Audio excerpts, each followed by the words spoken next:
ஒரு மொழியாசிரியையாக நான் சொல்லுகிறேன், வார்த்தைகளால் சொல்லிவிடவே முடியாத வெறும் ஒலிகளால் மட்டுமே நம் இதயங்களை தட்டி எழுப்புகின்ற நகைச்சுவைக்கு சொந்தக்காரர் வைகை புயல் வடிவேலு அவர்கள். ரொம்ப சாதாரண விஷயம் இல்லை. நான் அவர் வந்த உடனே கேட்டார், இந்த பெருங்கூட்டத்தை பார்த்தாரா, ரொம்ப நாள் ஆட்சி போல இருக்கு அவர், வாங்க அடிக்கடி.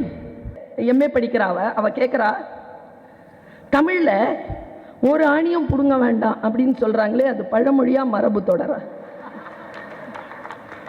நான் வடிவேல் சார் கிட்ட போய் கேளு, அவர் சொல்வார்.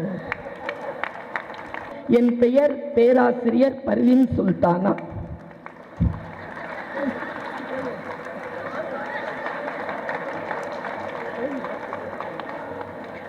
பர்வீன் சுல்தானா பேரை இங்க எழுதக்கூடாது, இங்க எழுதணும்.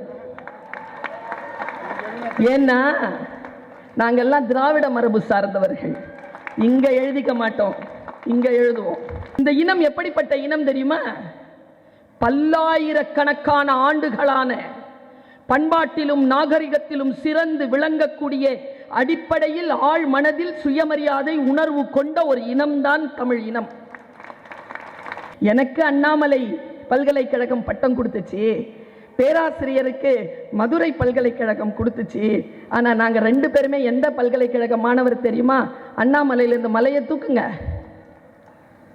மதுரையிலிருந்து மாவை தூக்குங்க, நாங்கள் அண்ணாதுரை பல்கலைக்கழகத்திலிருந்து படித்து வந்தவர் என்று அவர் சொல்கிறார்.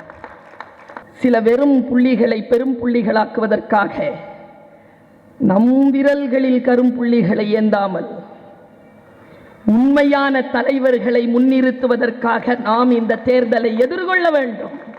இங்க உட்கார்ந்து இருக்கிறார்ல எஸ்பிஎம் சார், எஸ்பிஎம் சாரை எது 71 படங்களை எடுக்கிற இயக்குனரா சினிமாவுக்கு செலுத்தியதுன்னு கேட்டு பாருங்க, பராசக்தி வசனம் தான். சரியா சொன்னா சார்? என்ன பேசுறது வரலாறு புலிகேசிக்கு தெரியும். வரலாறு முக்கியம் அமைச்சர் அவர்களே. அவருடைய தாயாரும் அவருடைய தகப்பனாரும் சேர்ந்து சமதர்ம விலாஸ் என்கின்ற ஒரு வீட்டை அமைத்து அதில்தான் திராவிட கழகத்திற்கான கொள்கைகளை வளர்த்தெடுத்தார்கள்.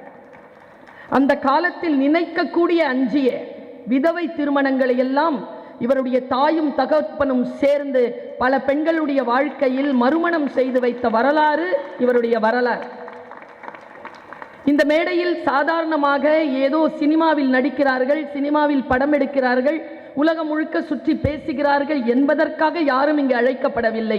தன்னுடைய உதிரத்தில் திராவிட கழகத்தை, திராவிட கருத்துக்களை உணர்கின்றவர்கள் மட்டும்தான் இந்த மேடையை அலங்கரித்துக் கொண்டிருக்கிறார்கள். நம்மில் நிறைய பேருக்கு தெரியும், சுயமான செல்வர் திரு சுபவி ஐயா அவர்கள் இவருடைய சொந்த தம்பி. தன்னுடைய வாழ்வியல் நிலையிலேயே திராவிட கருத்துக்களை முன்னெடுத்தவர்.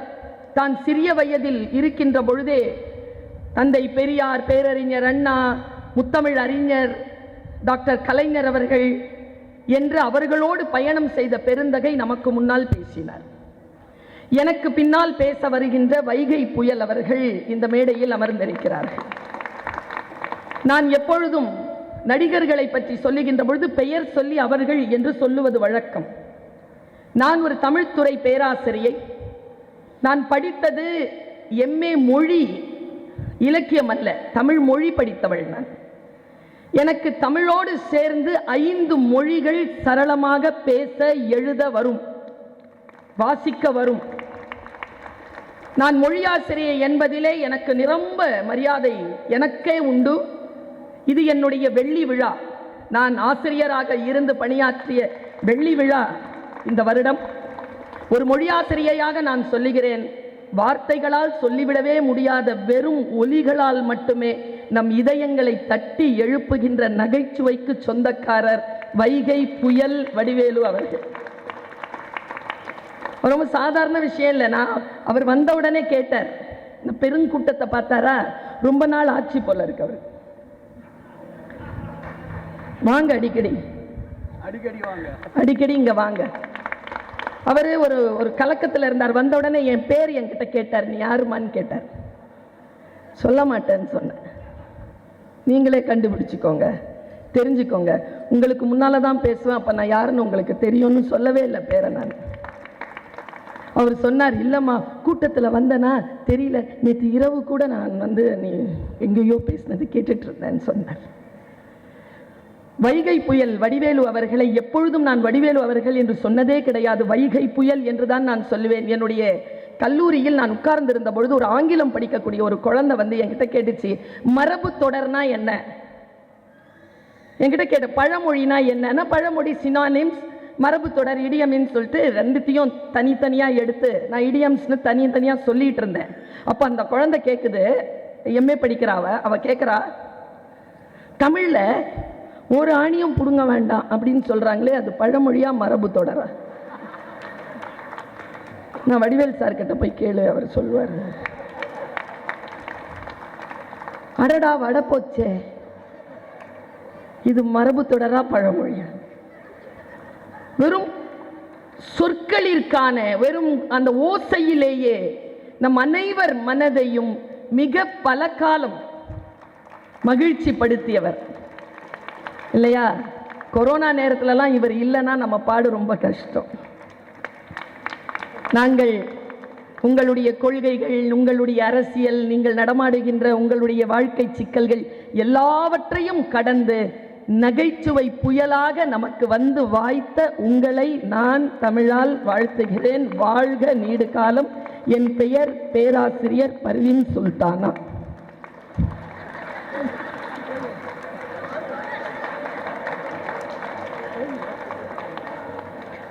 பர்வீன் சுல்தானா பேரை இங்க எழுதக்கூடாது, இங்க எழுதணும். ஏன்னா நாங்கெல்லாம் திராவிட மரபு சார்ந்தவர்கள். இங்க எழுதிக்க மாட்டோம், இங்க எழுதுவோம். புத்தி சார்ந்து சிந்திப்பவர்கள்.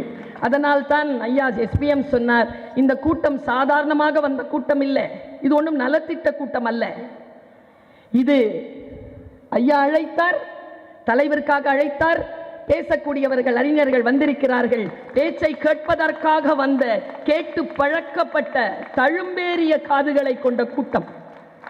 நாடாளுமன்ற உறுப்பினர் அவர்களுக்கு வணக்கம். நம்முடைய மாநகர தந்தைன்னு சொல்லுவாங்க எப்பவுமே, நமக்கு மாநகர அன்னை மேயர்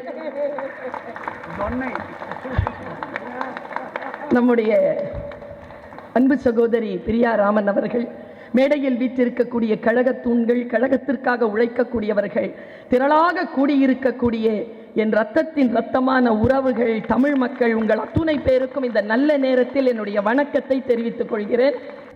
தளபதிக்கு பிறந்த நாள், என்ன கொடுக்கலாம் அவருக்கு?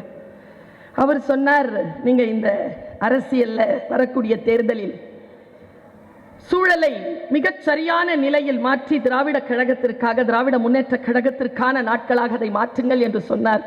அது உங்களுக்கான பரிசு இல்லை சார், அது எங்களுக்கான எதிர்காலம், எங்கள் தலைமுறைக்கான வாழ்க்கை. அதனால் நாங்கள் அதை பார்த்துக் கொள்வோம். உங்களுக்கு தான், நீங்கள் தான் எங்கள் தலைவர், உங்களுக்கு என்ன கொடுக்க முடியும்? நான் இப்படி யோசிச்சேன். எங்க அருமை தளபதிக்கு, நம் தமிழ்நாட்டின் முதலமைச்சர் அவர்களுக்கு பிறந்த நாள் பரிசாக எதை கொடுத்து விட முடியும்? சத்தியமாக சொல்கிறேன், தமிழின் மீது ஆணையாக, இன்றைக்கு காலை நான் வாணியம்பாடி முத்தமிழ் மன்றத்தில் பெரிய புராணம் பேசிவிட்டு வந்து கொண்டிருந்தேன். வரும்பொழுது எனக்கு மனசுக்குள்ள அங்க பேசின ஒரு கண்டென்ட் என் மனசுல வந்துகிட்டே இருந்தது. அதை நான் இங்க சொல்றேன், மனசால சொல்றேன். உங்கள் அத்துணை பேருக்கும் தெரியும், எனக்கு நான் எந்த அரசியல் நோக்கத்துக்காக இல்லை, இந்த மேடைக்கெல்லாம் வரேன்னா நன்றி சொல்றதுக்காக வரேன். எங்களை படிக்க வச்சதுக்கு நன்றி, எங்களை சுயமரியாதையாக வைத்திருப்பதற்கு நன்றி, நாங்கள் சிறப்பாக சுயமாக வாழ்வதற்கான வழிவகை அமைத்து தந்த இந்த திராவிட சிந்தனைக்கு நன்றி என்று சொல்வதற்காகத்தான் என்னை போன்றோர்கள் இந்த மேடைக்கு வருகிறோம். எந்த உள்நோக்கமும் கிடையாது, எந்த வருங்கால திட்டமும் கிடையாது. நான் இப்படி யோசிக்கிறேன், இந்த உலகத்திலேயே நம்முடைய பெருந்தலைவர்கள், பேரறிஞர் அண்ணா போன்றவர்கள் சாதாரணமான ஆட்கள். அவர்கள் இந்த பரம்பரை இருக்குல்ல, ஒரு விஷயத்தை சொல்றேன், நீங்க எல்லாருமே குறிச்சு வச்சுக்கோங்க. இந்த தமிழ்நாட்டிற்கான மண்ணின் மரபு, ரத்தத்தின் தன்மையை பலர் புரிய மாட்டேன் என்கிறது பல பேருக்கு. இந்த இனம் எப்படிப்பட்ட இனம் தெரியுமா? பல்லாயிரக்கணக்கான ஆண்டுகளான பண்பாட்டிலும் நாகரிகத்திலும் சிறந்து விளங்கக்கூடிய அடிப்படையில் ஆழ் மனதில் சுயமரியாதை உணர்வு கொண்ட ஒரு இனம்தான் தமிழ் இனம். பதி எழு அறியா பழங்குடி.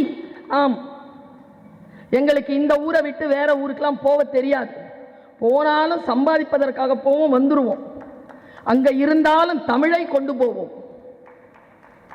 தமிழை, தமிழ் மரபுகளை கொண்டு போகின்ற இனம் நம் இனம், நம் பதி.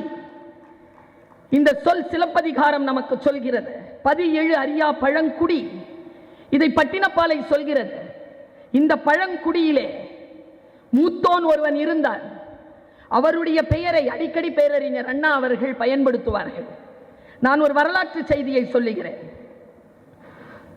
டாக்டர் கலைஞர் அவர்களுக்கு அண்ணாமலை பல்கலைக்கழகம் டாக்டர் பட்டம் கொடுக்குது.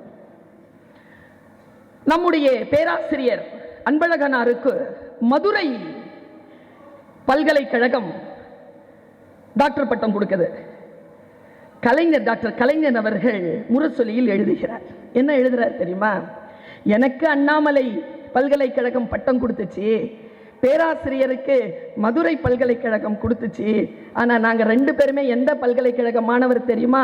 அண்ணாமலையிலிருந்து மலையை தூக்குங்க, மதுரையிலிருந்து மாவை தூக்குங்க, நாங்கள் அண்ணாதுரை பல்கலைக்கழகத்திலிருந்து படித்து வந்தவர் என்று அவர் சொல்கிறார்.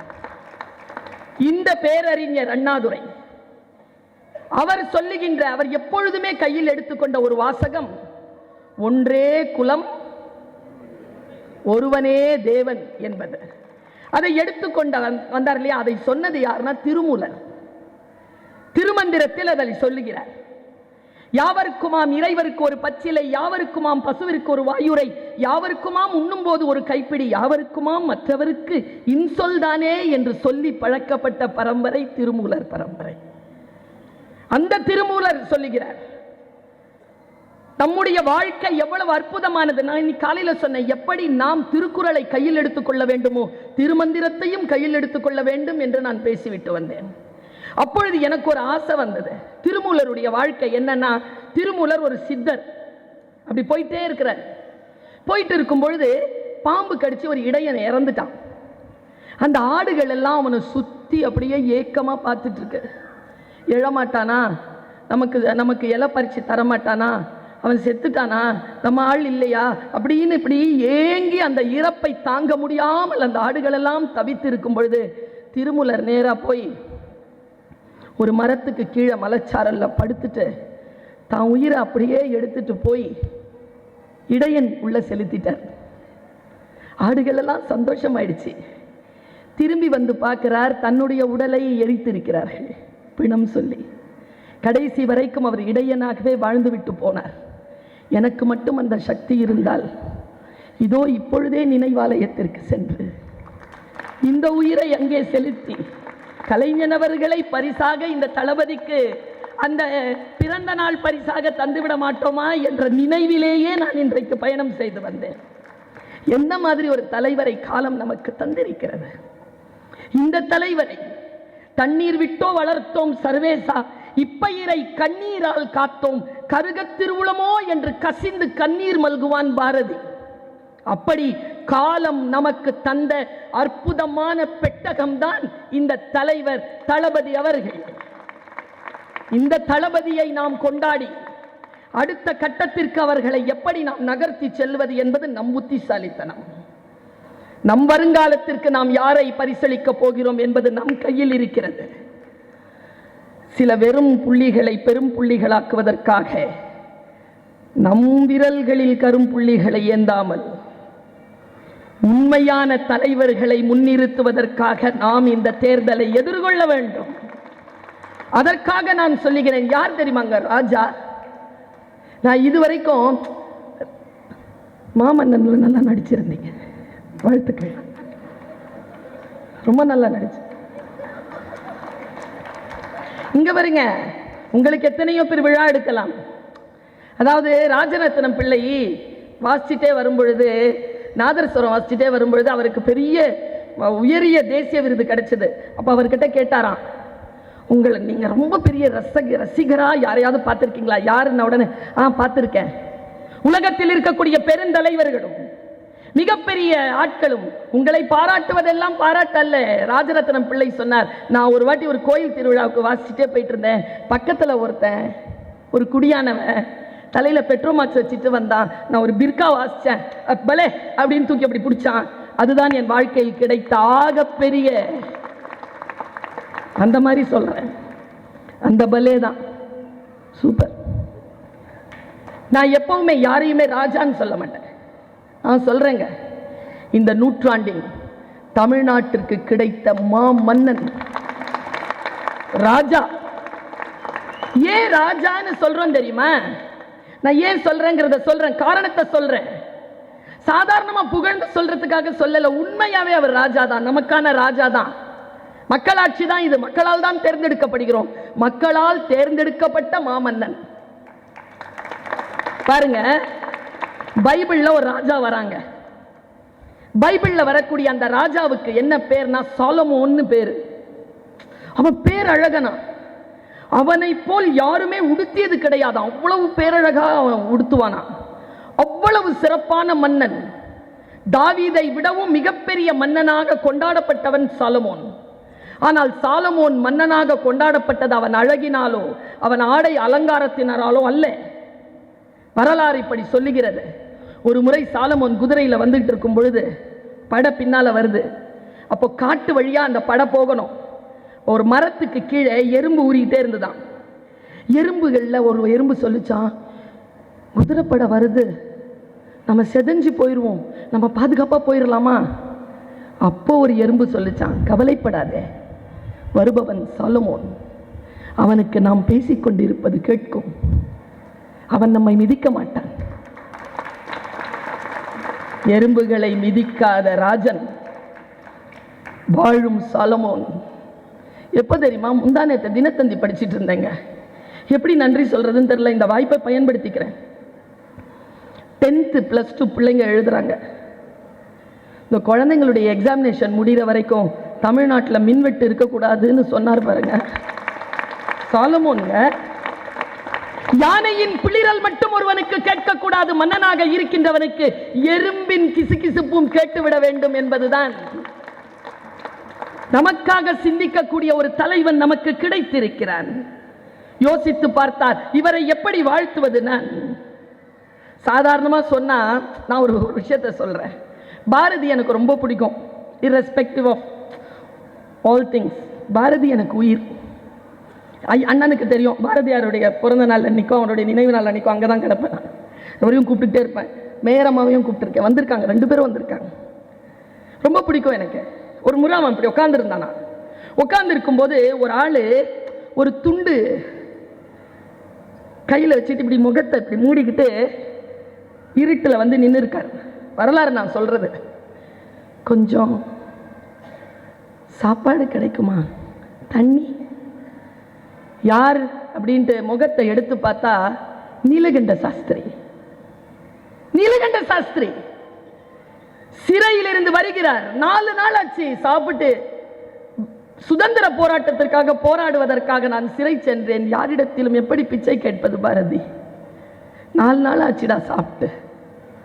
அப்படின்ன உடனே உள்ள கொண்டு வந்து கஞ்சியை எடுத்துட்டு வந்து நீலகண்டனுக்கு கொடுத்து விட்டு பாரதி எழுதிய கவிதை தான், தனி ஒருவனுக்கு உணவில்லை எனில் ஜகத்தினை எரித்துடுவோம்ங்கிறது. அவன் தாங்க சொன்னான், வயிற்றுக்கு சோறிட வேண்டும், இங்கு வாழும் மனிதர்க்கெல்லாம் பயிற்று பல கல்வி தந்து இப்பாரினை உயர்த்திடல் வேண்டும். மண்வெட்டி கூலி தின்னலாச்சே, எங்கள் வாழ்வலியும் வேல்வலியும் போச்சே, விண்முட்டி நின்ற புகழ் போச்சே, இந்த மேதினியில் கெட்ட பெயர் ஆச்சே. நாடிலகு வில்லினோடு தூணி நல்ல நாதமிகு சங்கொலியும் பேணி பூணிலகு திண்கதையும் கொண்டு நாங்கள் போர் செய்த காலமெல்லாம் பண்டு. ஏழை எளியவர் வீட்டில் இந்த ஈன பயிர்படும் பாட்டில் கோழை எலிகள் எனவே பொருள் கொண்டு வந்து சொல்ல கொதிக்குதடா நெஞ்சம், வெறும் சோற்றுக்கோ வந்தது இந்த பஞ்சம். சோறு இல்லைங்கிறதுனால கல்வி இல்லாம போயிடலாமா? வாடா குழந்தை, நடா மதியான சோறு, காலையிலேயே போடுறேன்டா சோறு, சாப்பிட்டு படிடான்னு பாருங்க. அதனால தானுங்க சொல்ற ராஜாங்க. நம்ம வாழ்வை சொல்லுவாங்க இல்லையா, தாழ்வுற்று வறுமை மிஞ்சி விடுதலை தவறி கெட்டு பாழ்பட்டு நின்றதாமோர் பாரதம் தேசம் தன்னை வாழ்விக்க வந்த மகான். அதனால் தான் அவருடைய பிறந்த நாளுக்கு நாங்கள் எல்லோரும் வாழ்த்தி கொண்டிருக்கிறோம். இந்த வாழ்த்து அவரை நிச்சயமாக அடுத்த தலைமுறை வரைக்குமான ஒரு ராஜாவாக கொண்டு போய் சேர்க்கும். இவருடைய அப்பா அவர் சொல்றாருங்க, கடைசியா சொல்றார், தலைவார் தலைவானே சொல்லி பழக்கப்பட்டுட்டேனா, அப்பா இறந்துட்டார், ஒரு முறை அப்பான்னு கூப்பிட்டுக்கோவா. கலைஞர் இறந்த போது அந்த டைம்ல தாங்க அப்பான்னு கூப்பிட்டார் அந்த பையன். அப்படி வளர்க்கப்பட்டவர் பாருங்களேன். அவங்க அப்பா என்ன பண்ணாருன்னா வள்ளுவருக்கு சிலை வச்சார். 92 வருஷங்க வயசுங்க. அவர் வயசுல அந்த மாதிரி புத்தி நமக்கு இருக்குமாங்கிறது வேற. முதல்ல அந்த வயசு வரைக்கும் இருப்போமா, அதுவே பெரிய கொஸ்டின். அந்த வயதில் 92 வயதில் ராமானுஜருக்காக காவியம் எழுதினார். தளபதி நினைத்திருந்தால் என்ன வேண்டுமானாலும் செய்திருக்கலாம். ஆனால் ஒரு தனையன் தன் தகப்பனுக்கு செய்த ஆகப்பெரிய உதவியும் நன்றியும் என்ன தெரியுமா? தன் தகப்பனுடைய ஆழ் மனதில் ஆன்மாவில் இருந்த அந்த ஒலியை தன்னுடைய ஆன்மாவின் காதுகளில் கேட்டு தன் தந்தைக்கு சிலை எடுக்காமல் தந்தையினுடைய பேனாவுக்கு சிலை எடுத்தார் பாருங்க. தமிழ்நாட்டை தூக்கி நிறுத்தியது எது? கலைஞருடைய மார்பிலே தலை நிமிர்ந்திருந்த பேனா. வெற்றுத்தாளில் தலை குனிந்த பொழுது இந்த உலகத்தை புரட்டி போடுகின்ற நெம்புகோலாக அது மாறியது வரலாறு. இங்க உட்கார்ந்து இருக்கிறார்ல எஸ்பிஎம் சார். எஸ்பிஎம் சாரை எது 71 படங்களை எடுக்கிற இயக்குனரா சினிமாவுக்கு செலுத்தியதுன்னு கேட்டு பாருங்க. பராசக்தி வசனம் தான். சரியா சொன்னா சார்? என்ன பேசுறது வரலாறு. புலிகேசிக்கு தெரியும் வரலாறு. முக்கியம் அமைச்சர் அவர்களே, நீங்க தான் என் பேச்ச கேட்டதில்லை. உங்க படத்தை ஒழுக்கமா பார்த்திருக்கிறோம் நாங்க. யோசித்தால் நம்முடைய வாழ்க்கையில் நாம் சில விஷயங்களை சாதித்துதான் போக வேண்டும். இன்னும் பேசுவதற்கு இருக்கிறது, நேரம் நெருங்கிக் கொண்டு இருப்பதனால் நான் இப்படி சொல்லுகிறேன். ஒருவரை தமிழ் மரபில் வாழ்த்துவது என்பது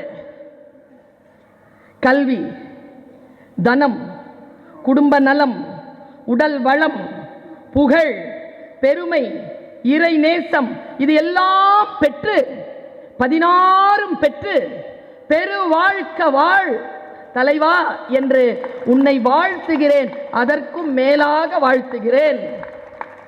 இது அறம் பேசுகின்றனா, தமிழ் பேசுகின்றனா? பொய்க்க கூடாது.